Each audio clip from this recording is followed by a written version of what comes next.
Wyn and I want to express our gratitude for every one of our listeners. Thank you for being a part of this podcast and sharing this space with us each week. We are now offering an opportunity to work with Wyn or myself individually in a deeper look towards what's true about life and who you really are. If you'd like to know more, email me or Wyn for more details. In a 3-day dive under the noise, anything is possible. Let's find out. Now onto the podcast. Welcome. This podcast is an exploration into being human and what's possible when there's less attention on the noise in our heads. Warning. While listening to this broadcast, you may experience moments of deep peace, sighs of relief, personal insights, or long stretches of dead air. Do not be afraid. This is normal. Under the Noise with Wyn Morgan and Kate Roberts. Welcome to this week's episode of Under the Noise with me and my fabulous co-host Kate Roberts. I'm Wyn Morgan, and today we've got a special guest, Simon Mundie. Now, Simon, one thing that we like to spring on guests early in our chat is the question, how would you introduce yourself to someone who's never met or heard your name before? That is a good question. Well, it depends in what context, I suppose, we met. If it was a dinner party, I would follow social convention and lead with what I do and what I'm best known for, in which case I would talk about my broadcasting career, my podcast, my book, my speaking. If it was a conversation in which I knew the people I was talking to shared a similar interest in looking at life and or recognizing how things are, then I would dive into that line of speaking. And I think I would cut the small talk and go straight to my interest in reality and my interest in life and our shared innate whole being. Well, you've opened that up for us, so I'd love to hear, and I'm sure everyone else would, more about reality, life, and being. You'd like me to dive into that? Okay. Well, I think that I have to I should probably share my story then to get into that. And so I would say my story really starts, probably the easiest place to start is with suffering, in terms of I don't really need to go into the nature nurture side, but let's just say I at school, for example, was a naughty boy. And by that, I don't mean I was in big trouble, but I just, I have and don't and continue to not have a filter, particularly good filter between my thoughts that arise and the whole out of which they emerge. And so I was in trouble a lot at school, but I was fortunate in that I was academic and also sporty. So despite being in trouble day in, day out for just being cheeky, gobby, as you might say, I did all right.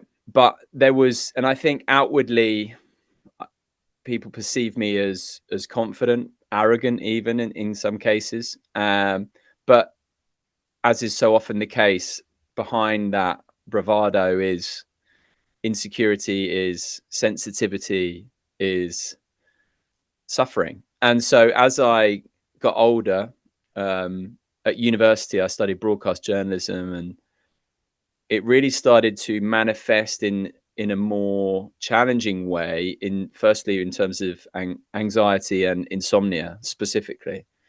I wouldn't have ever called it anxiety. It was only I would have called it insomnia. The night before my finals, I couldn't sleep for the first time, and then that seed was sown of doubt about insomnia, and that grew, and it grew really badly as I entered the world of work in my 20s, and I was a fully blown insomniac, and I was desperate to fix it, and I was trying all sorts, and I got addicted to sleeping pills, or rather I was just taking them. The doctor was giving them to me, and I was taking them nightly really for a year. And around this time I knew that I wanted answers, and so I started out on what I think is a fairly stereotypical route, which is the self-help route. I started reading books, whether they be the 7 Habits of Successful People to various other ones. I couldn't even tell you. A Paul McKenna one, I remember years ago, where I tried to visualize the ideal me, and that certainly didn't work. But the ball was rolling, so to speak. And then a really fundamental point for me came actually when I was getting so frustrated with the insomnia, and I got back into broadcasting. And what I used to do was, before I was back in broadcasting, because early in my career I was doing advertising sales, and I would get up and feel groggy from the sleeping pill, and I would go to the gym before work to sweat it out. But then when I got back into broadcasting, I was doing the breakfast show, which meant I had to get up at 4 a.m. and I'd be on air at 5 a.m. And obviously there are no gyms open at that time. And throw the insomnia on top of that, and I was an anxious wreck. And so I knew I really had to do something about that. And actually at that time I went to the doctors. We don't need to get into that, but I got a bit of help with my sleep. But actually it set me right. I need to crack this. And I completely fortuitously found this guy called Dr. Guy Meadows, who I've interviewed on my podcast, the Life Lessons podcast. And he comes at sleep from an acceptance and commitment therapy point of view. And I see ACT as, and I don't know what people know about ACT, but I'm going to assume something, or you could Google it. But I see ACT as almost like a gateway drug into the understanding that I find fascinating. Because I'd been trying to fix this insomnia. I'd been wrestling with thoughts in my head. I'd been resisting them and battling with emotions in my body. And all that had done is it revved it up. I was just permanently shaking the snow globe. And he just said this one line to me that just slapped me around the face, like a Mike Tyson punch. Honestly, it had such an impact on me. And he just said something along the lines of, it's really important to distinguish between the thinking mind that conceptualizes, judges, and labels, and the aware mind. And I was like, "Boof! There's an aware mind," and it just suddenly became obvious to me. And I didn't go back and see him. And he introduced to me, specifically for help with sleep, a diffusion technique. So let's say a thought came up going, "I'm not going to sleep tonight. Tomorrow's going to be awful." Instead of perhaps getting into a dialogue with that of, I could sleep, there's 5 hours left, or trying to ignore it, I go, oh, I'm aware of the thought, I'm not going to sleep tonight. And all of a sudden there's just this little gap. And that just really opened a crack in my the way of viewing things that just grew and grew and grew. And that's not to say the suffering stopped, and by any stretch, and not to say that the suffering still doesn't stop, but it just snowballed. And then various serendipitous things happened, including quite an important psychedelic experience I had, and just meeting the right people at the right time. People come into your life that you need to know, and then one thing led to another. And the first book I read that had a real impact on me, I'd had The Power of Now actually in my audiobooks for 5 years and never read it. His voice put me off. But I read A New Earth and just loved it. And I just kept reading that. And so that was in about 2013. And then about 2015, 2016, sort of got introduced to Rupert Spira, and then just started really becoming ever more interested in this. I like to call it the aware mind, because I think it's more accessible that way. But awareness, the ground of being, presence, aware presence, whatever you want to call it, and then that, it's like that has just, the more I have become aware of that, the more it has gone from being invisible initially to the background of experience to very obvious. And yeah, that's now, it's the thing I'm most interested in. It's the thing I read about, it's the thing I talk about. It's everything to me, really, and it informs how I feel about myself. Because previously, let's say I had insecurity and shame and stuff like this that I would resist. Now when these things come up, knowing that yes, there's the human part of me with my patterns and all that stuff, and there's some tidying up to do, and I believe that with all of us. But there's also the awareness that is, I would say, is shared, that we all share, that is the ground of being. And let's say identifying, I don't like the word identifying, but identifying more with that, or shifting my identity from this conceptual self to this awareness, means that when the shame or the anxiety or the whatever comes up, it's no longer a resistance. It's an opportunity to allow it to come up, and it's almost a portal into it. And then I would say, just to round this off, that this being in touch with and increasingly aware of awareness then has given me a sense of confidence and humility, because I know, I would assert confidently, very confidently, I can't prove it, but I would assert it very confidently, that my awareness is the same as your awareness, is the same as Kate's awareness. There is only one awareness. And therefore, on that level, we're all the same.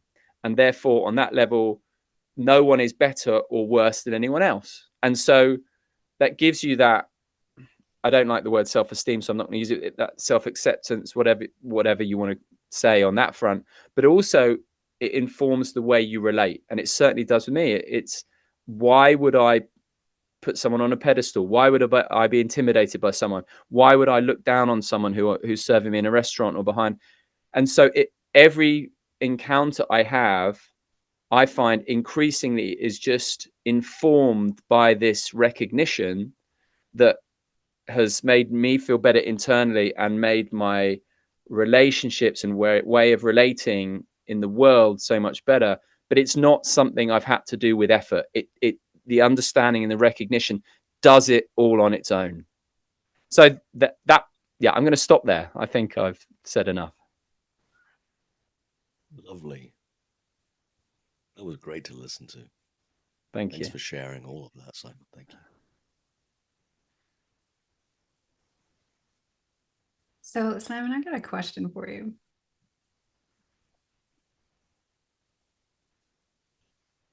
You talked about that part of you that's now kind of moving from the background that was really quiet into the foreground of your experience, more and more, I guess. Mm-hmm.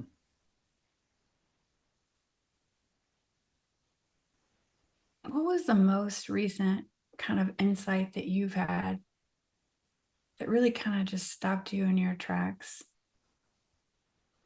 Like the most recent.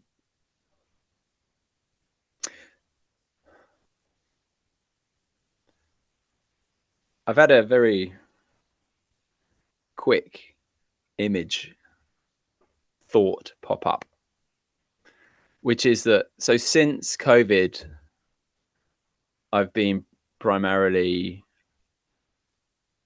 working at home, and particularly because I've been writing a book. But I still go up into London and I do presenting for the BBC, broadcasting for the BBC. And I do it on the breakfast show on Radio 4, the Today programme.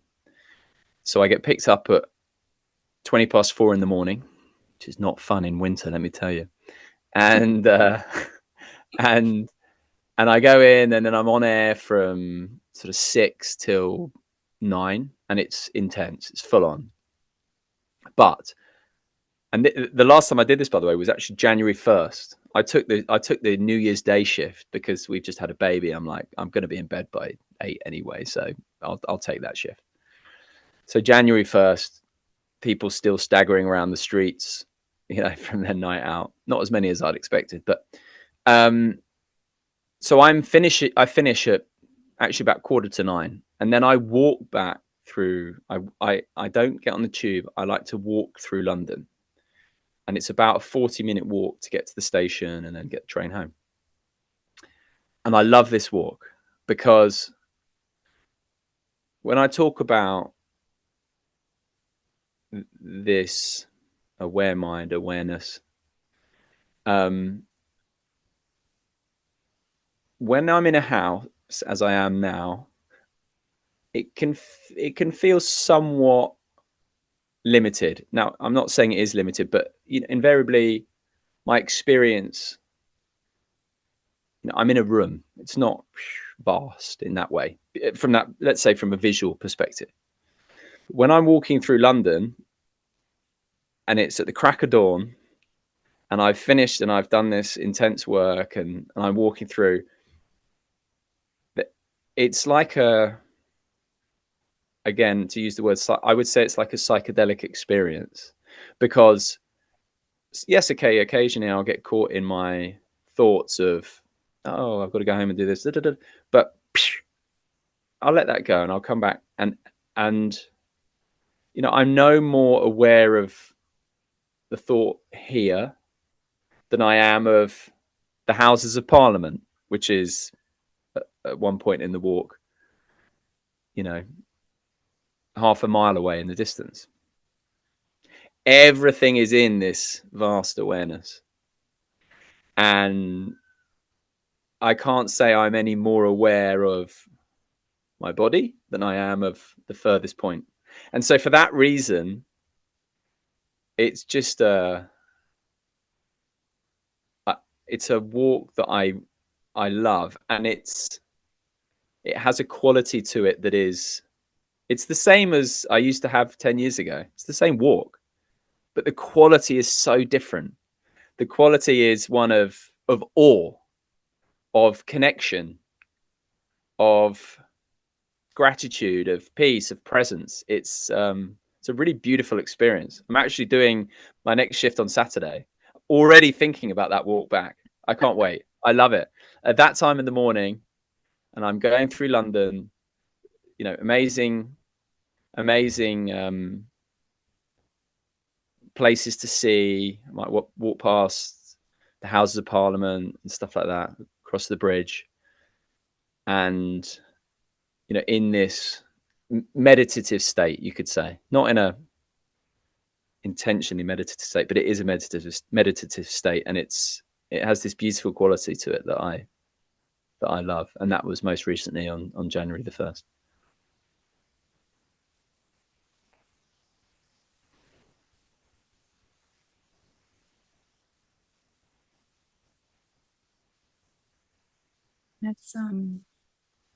It's such a good example too of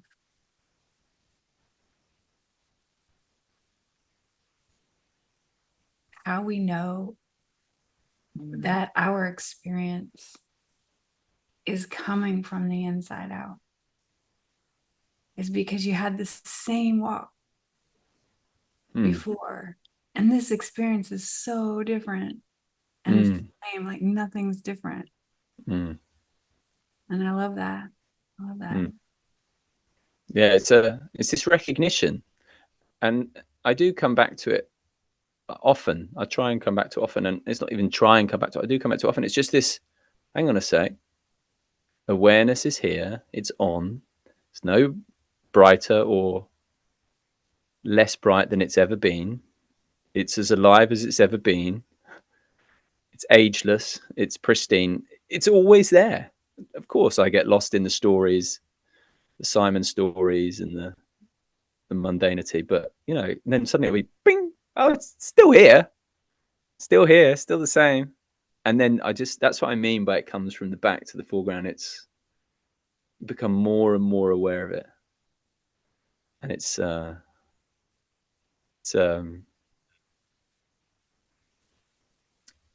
a beautiful refuge.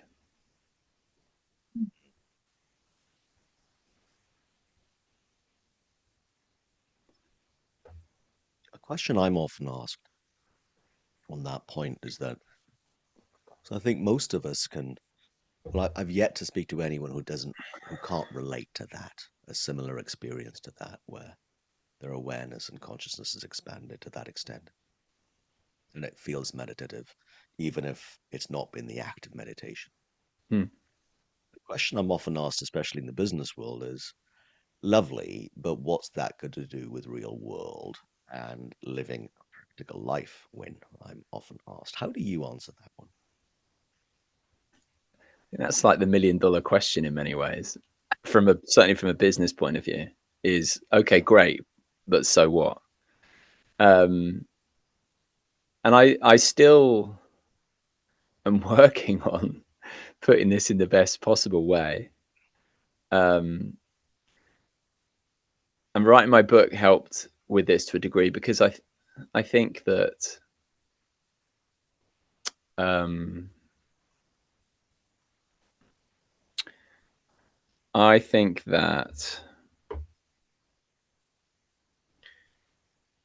for me, it's about a shift in identity.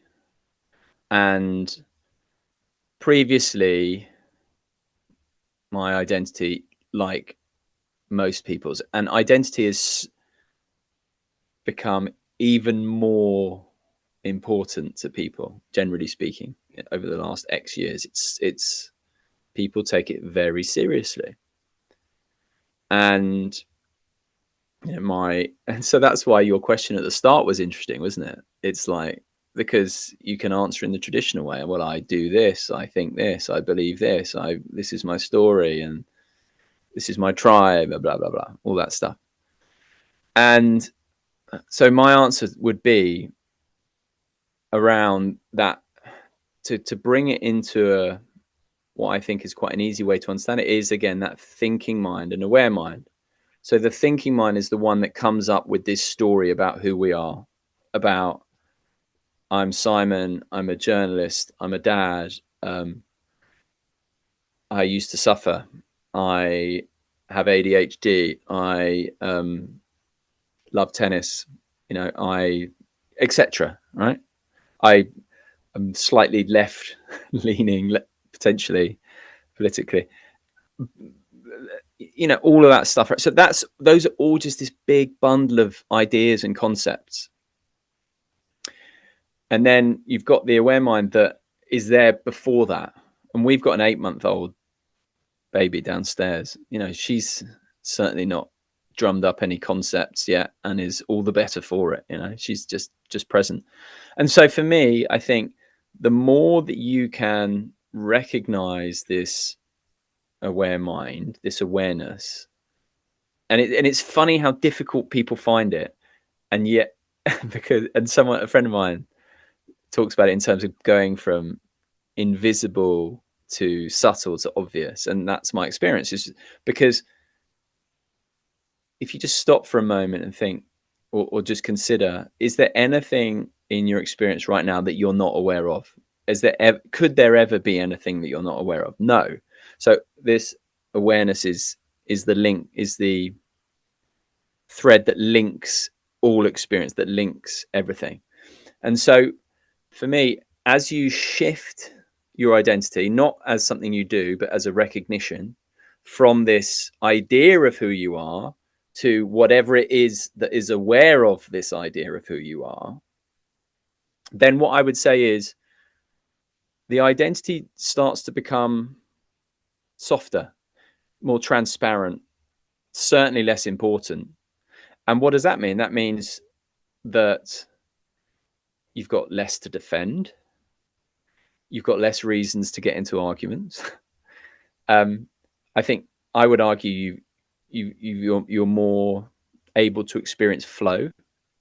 I talk about flow in my book, and this is why I think sport is such a good way of looking at this, because I argue that it's not about the trophies, it's not about success, it's we love flow. And we were speaking about tennis before we started recording, and I love Roger Federer, and watching someone like that in flow is remarkable. But the question is, okay, it's not just about the flow. Like, why do we love flow? Because that sense of self goes, because our identity goes. And so, thoughts about past, the thoughts about future go. And if our thoughts about past and future go, there can be no identity, because an identity can only stand as a narrative over conceptual time. And so when we're here now, it's meaningless, and we're able to get in touch with what's there prior to the story. And so what I would say is the more that you can become aware of this awareness, it just influences and impacts your relationships in such a way. To quote a wise man, Jesus, and he said, love thy neighbor like thyself. And what I like about that quote is it's not about because it's the right thing to do, because he's a nice guy. It's because, no, recognize that on that level, he's you and you're him, and she's you and you're her. And therefore, this ease of relating and coming from a place of love and expressing that in your relationships, in your activities, in what you do, just becomes more natural. And then as well, as the identity becomes less strong, why would you get into arguments about tribal matters, or we see the tribal conflicts that are going on? They're utterly nonsensical. The idea that my tribe versus your, it makes no sense on that level.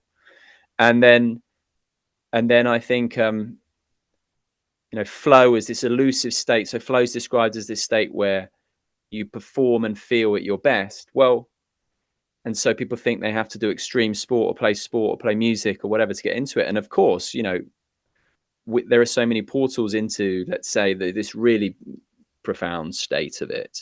But actually, it's available at any time, just by noticing that we're not this conceptual self with the thing, with whatever it is that is aware of it, that stands there peaceful, at ease. And we can drop into that at any point, which is why I love ACT and the diffusion technique. I'm aware of the thought. I'm aware of the sight, the sound.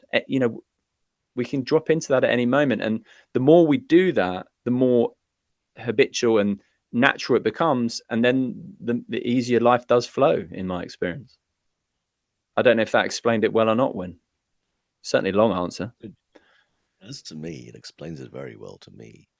And I can relate to parallels in my own life and in my own work with people. So, yeah.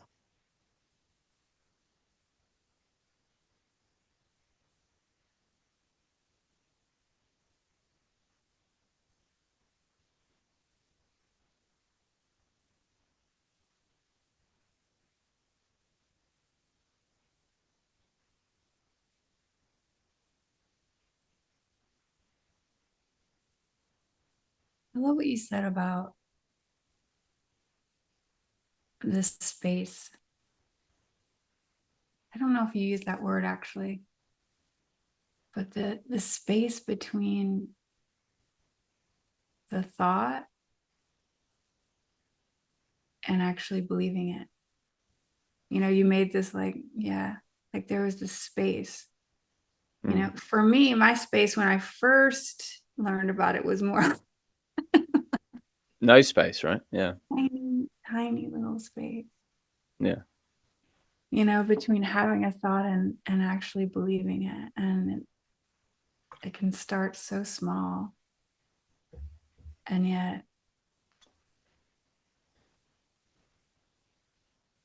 yet change everything.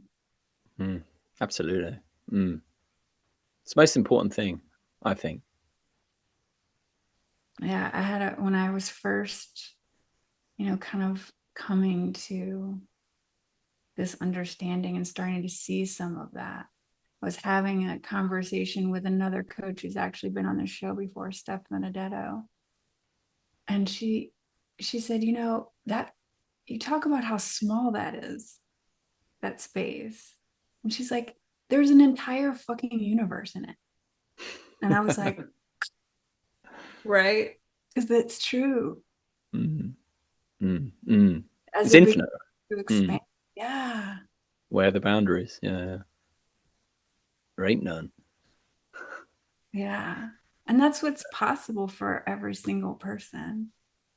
It's what's real for every single person. It just is for every single person. But because as you said before, when we were talking about my walk, it's not like anything's changed. It's just the recognition is different. Like the relationship to everything around you is different. Mm. And Mm. so how does that apply in business? What? Mm. How does that apply in every part of your life, not just business? Mm. If your relationship to everything around you is different and you're more, Mm. and Yeah, creativity is just at your fingertips, like how would that not change everything in business? absolutely. Yeah. Mm. Lack of pressure, more ease, better relationships, less competition, I would say. Doesn't mean you don't obviously go for the contract or whatever, but that less dog eat dog. Just, I mean, the implications, if you really follow this through, the implications are just infinitely deep. There's a quote I quite like. Rupert Spira always uses it, and I can't remember who it was that said it, but anyway, it goes as a guide for living life: love and do as you will. And all that means is recognize that this, that my being, my awareness is not mine. It's shared with you and Wyn and everyone and everything. And from that understanding, orienteer your life. It's so simple. Because I said this in a conversation with him and Bernardo Castrop. I think until this recognition is widespread enough, political change and everything like that, it's really just shuffling the deck chairs on the Titanic. Whereas for me, I'm an optimist on it. I feel like at some point there has to be a tipping point where this becomes so obvious to everyone, because I'm sure I can speak on behalf of both of you that once you see it and it gets deeper and deeper, it is so obvious and undeniable. And I hope there's a tipping point, because then the implications for the way we live as a species, the way we treat each other, the way we treat animals, the way we treat the planet, I mean, are so vast. And it all comes from this simple little small tweak, change. But everything can change from it. Everything. And that's why I think, I admire people like you having these conversations, and it's hard not to, isn't it? It's hard not to have these. Some people don't get this. A lot of people don't get this. It's still niche, but I can't not talk about it. I couldn't not talk about it in my book, because it feels to me like the most important thing to talk about. It's just about how do you package it to make it accessible to as many people as possible. I think that's the challenge. Yeah. I think the sporting metaphor is one that's, as you said, very ripe for it, because we can just see that individual pursuit of results and playing for the fun of it Mm. is when anyone is at their best. 100%. The state of flow, which is not only about sport. It's just where it's really visible to notice it. Absolutely. You know, as in listening to that conversation that the two of you were having there, Kate and Simon, it just reminded me again of, I don't know, the paradox or the irony of, here am I thinking what I think about me is the real bit, and that's the illusion. But how compelling it is that the illusion is looking real, until I saw that space that Kate was pointing at, that I would have absolutely seen all the time as an 8-month-old baby. And at some point I fell for the illusion. And thankfully I got woken up to the facts of the illusion. Yeah. And then what that can mean in my own life, and then hopefully the people who are welcome into conversations. Yeah. Yeah. The irony of what's real and what isn't in our minds can be the opposite of how it really is. I find that just so beautiful irony. Yeah. I mean, it's cosmic joke, right? Yeah. It's another way of saying it, cosmic joke. Yeah. And one way of saying it to me, for me in my own mind, is that I don't know if this is true, but it's what makes sense to me right now, is that it's that gift that enables us in this awareness to have a physical manifestation, to be able to have touch, to have taste, to have emotions that look like they're coming from something. It's just an amazing capacity that we have in our own little prism. Yeah. Can I just say something to that, Wyn? It's quite interesting. So when I met my wife, I think I spoke about this on our first date, you know, and she certainly, I think she humored me to start with, and but I didn't stop talking about it, and over time she's learned more and more. But what's come to realize is, so about, I don't know, 4 years ago, she was going through a bit of a stressful time, and so she started meditating. She started doing mantra meditation, and I did as well. I've toyed with all sorts of meditations and self-inquiries and blah blah blah. But she started doing mantra meditation and realized that she's got some serious gifts, because she would, like, immediately head on the ceiling, body disappear, arm, like, just, like wild. And turns out that she's gifted, shall we say, in that way, right? So I'm more the kind of almost philosophical, I completely am aware of awareness, and that never changes, but it's still, I talk about it in a way that she doesn't, but she experiences it actually in a quite beautiful way. So she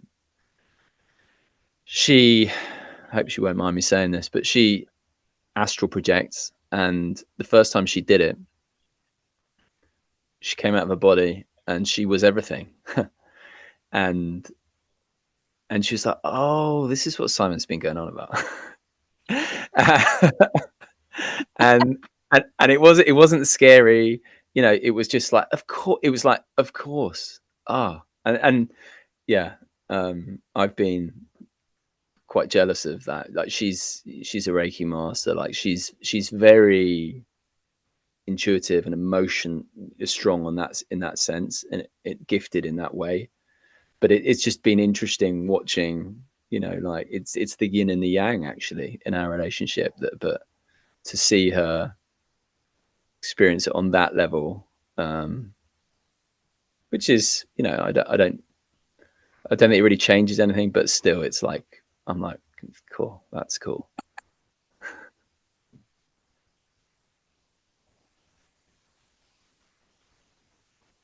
That is cool.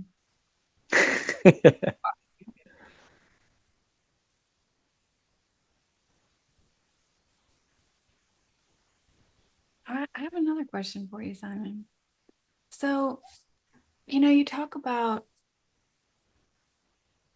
identity, right? And my experience is when I started to catch on that it was all made up, that it wasn't as solid as it felt. Mm-hmm. There's like this initial reaction to grab hold of it, because to some extent it really seemed like that's what's holding you together, is this is who I am. And if you don't have that, what's right? So there's this like, no, right? This protecting of what you think is holding you together. Mm-hmm. And I don't know if that's everybody's experience, but I guess my question is, what would you say to someone who's just starting to catch on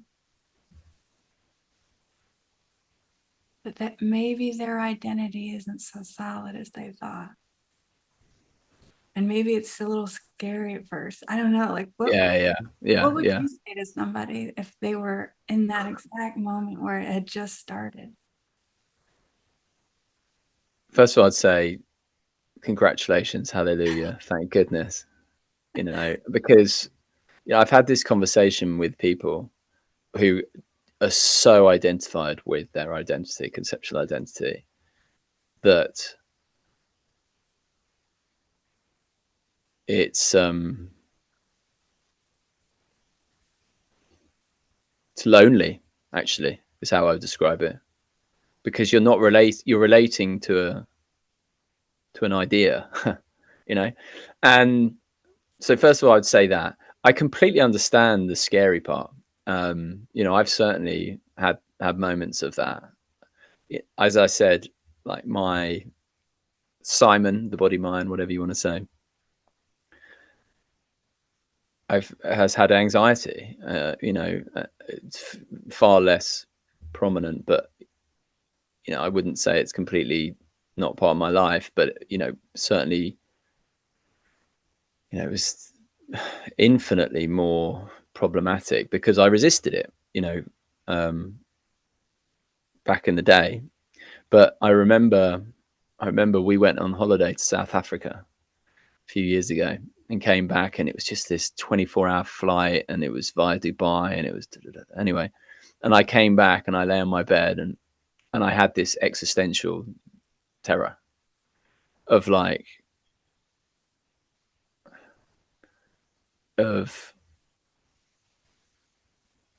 it's hard to describe what it was like, but it was of completely, I don't want to say crossing over because that's got connotations with death, but yeah, the ego going and my experience and my view, and I don't know, because I've met some pretty gifted and advanced people, and so actually I'm probably more open to, a lot of people say, oh, enlightenment's not an experience, and I think that's true. I think fundamentally the recognition's unquestionably the most important thing and the easiest thing, and it changes everything. But I do also think that I know some people and have met some people who experience things in a different way altogether, or can do, and so I there is still small Simon there, and I of course, I think it's disingenuous to deny that. I spend a lot of time in small Simon, but then you just have those moments of remembering, and they become more and more often. And so I understand the fear, but more than that, it's just a congratulations. It's a gradual waking up, isn't it? And I wouldn't even say that that fear won't hit me again. But I think once the crack's there, there's no papering it up. There's no plastering it up, and that's a good thing. That's unquestionably a good thing.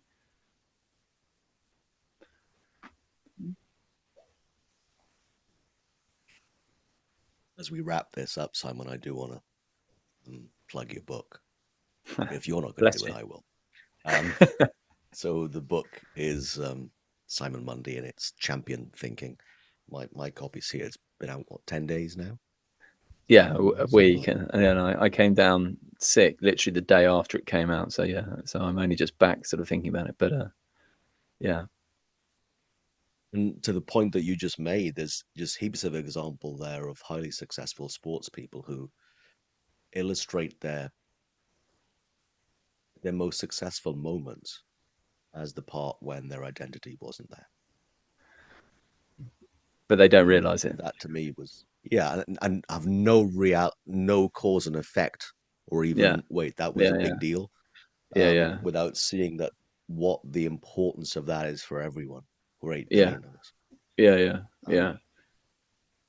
So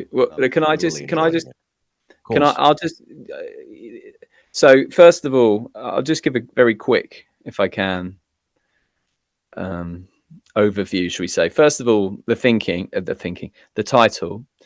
I think when you work with the big publishers, there's a certain amount of negotiation. So I just want to put that out there. Because these ideas are, when I was speaking to these in the boardrooms at Bloomsbury, there's some people were nodding, but you could, because I do think a lot of people, let's say, intuitively get what we've been talking about, even if their mind's like, what is he talking about? There's on another level, they're like, yeah, I kind of get it, but I don't get it, because the mind can't get it. But so what I wanted to, and so within this book, there's a lot of perhaps more accessible stuff around burnout, emotional intelligence. But I'm trying to build throughout the book to this ultimate recognition around flow and around identity, because I get sent so many books as a podcast host that are along the lines of 10 steps to be successful. Here's how you can be a success. And so, and I don't like them. I think they're a bit corrosive, and they're all the same, and growth mindset, all that stuff. And so I wanted to reverse it. And if I had to sum it up, it would be this. It's we think culturally that, we'll be happy when X happens, the relationship, the car, the house. And in sport, that's obviously heightened, the trophy, the World Cup win, the Olympic gold. And so many people have got there and found it unfulfilling and empty. So that means success, by definition, cannot be synonymous with what we really want: happiness, well-being, fulfillment. And as you say, Kate, inside out, it's someone might experience it as wonderful, but another person might be empty. So it can't be the thing. It can't be the thing. But no one experiences flow and does not experience it as enjoyable. It can't be. Now, why is that? Because our sense of self, our identity dissolves. And when our identity dissolves, we become one with what is. And that's what we want. And and that's that. And I think sport's such a good way that the language everyone uses. Johnny Wilkinson said when he kicked the winning drop goal, it wasn't me kicking it, it was a knowing of it. Frankie Dettori said, it was like I was there, but I wasn't there. It's hard to explain. Damon Hill, what did he say? He says, it was like something else was driving the car, and no one's sort of digging into this, but you put them all together. It's like, okay, hang on a sec. If this me can go, how real can it be? And when it gets out of the way and this sort of magnificence is revealed, and this wonder that we really love is exposed, then that's where we should be looking. But everyone skirts over that and goes to the result, goes to the trophy, goes to they earn this much, they're worth this much, they're sponsored by this, look at, they're the GOAT, whatever. No. It's that moment. That's where we need to look, because it tells us everything we need to know about identity, about ourselves, about really where everything important is, I would say. Beautiful. I'm glad you said that. Thank you, Wyn. Simon, thanks so much for being on the show. Kate, it's been an absolute pleasure. I love conversations like this. It's the best way to spend time. This is flow, right? Yeah. Yeah. Thanks, Wyn. Thank you. Yeah, thank you, Wyn. It's been really lovely. Thanks so much, guys. Just been beautiful. Beautiful. That's all I could say. I can feel my heart tingling. Genuinely, I can feel my heart tingling. What a lovely thing. Love that.